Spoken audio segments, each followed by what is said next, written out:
Shampiyona y'u Rwanda igiye gutangira, tugiye kurebera hamwe amakipe azakina ku munsi w'ejo. Espoir izaba imanuka mu kibuga ndetse na AS Kigali kuri stade ya Rusizi. Tugiye kukubwira abakinnyi bazaba bari bubanzemo ndetse n'amakipe azakina ejo, niko tuza no kukubwira shampiyona z'i Burayi zose kabisa ziraza kuba zimanuka mu kibuga. N'abatindiye rero mureke dutangire kuri iyi kipe AS Kigali izakina na Espoir FC, yamaze gushyira abakinnyi hanze bazaba bahura na Espoir FC, bazaba bafite Ntwari Fiacre, Niyonzima Haruna kabisa, Rurangwa Mosi kabisa, Ishimwe Christian, Ernest Sugira kabisa, Ernestinho Rugirayabo Hassan, Rukundo Denis, Kwizera Pierrot, Abubakar Lawal, Lamine Malo, Rugwiro Herve, Mugeni Kakule Fabrice, Biramahire Abedi, Sefu Niyonzima, Bishira Latif, Niyibizi Ramadan, Shaban Hussein, Bavakure Ndekwe Felix na Rugero Chris na Uwimana Gouin kabisa.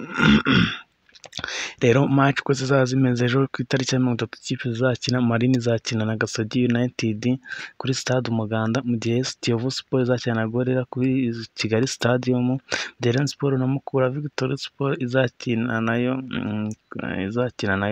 Kigali Stadium kabisa, mu gihe ariko Kiyovu na Gorilla izakina saa 6 n'igice, mu gihe Espoir izakina Kigali kuri stade ya Rusizi isaa 9 kuri 31. Tense izakina na Rutsiro kuri stade Umuganda saa 9, Etoile de l'Est na Polisi Ingoma, mu gihe Musanze na Bugesera kuri stade Ubworoherane naho zizakina. Neza batukambubwire match Espoir izakurikizaho ku munsi wa 6. Espoir Rusizi zabakiriye ikipe ya Rayon Sport kabisa. Rero nuko zaza tukareba iyi match kuzayemeza cyane, mu gihe Musanze na Gorilla nazazimanukana kabisa muri stade Ubworoherane. Kadakomeze no hanze y'u Rwanda, Leicester rero dutangiye kuri Premier League, amashampiyona azakomeza.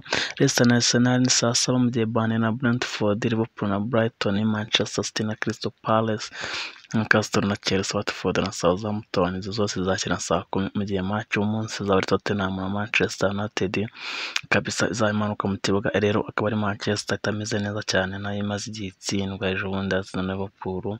Rero na Tottenham ntimeze neza cyane, ariko nyine nuko bizabyifashe kabisa. Twanze kuri tubisesengura cyane, tuzababwira neza ku munsi w'ejo. Elche na Real Madrid saa 8 muri Liga Santander, Sevilla na Osasuna saa 10:15, saa 10 Valencia na Villarreal, mu gihe saa 3 Barcelona irukanye n'umutoza izabikina na Deportivo Alaves mu Butaliyani, Atalanta izakina na Lazio saa 9, Verona na Juventus saa 12, Torino na Sampdoria Dogene saa 2:45. Shampiyona y'Abadage neza bikomeza, Arminia Bielefeld na Mayence saa 9 n'igice, Bayer Leverkusen na Augsburg, Borussia Dortmund na FC Köln, mu gihe Freiburg na Greuther, Union Berlin na Bayern Munich zose ni saa 9 n'igice, mu gihe Eintracht Frankfurt na Regensburg Leipzig saa 12 n'igice.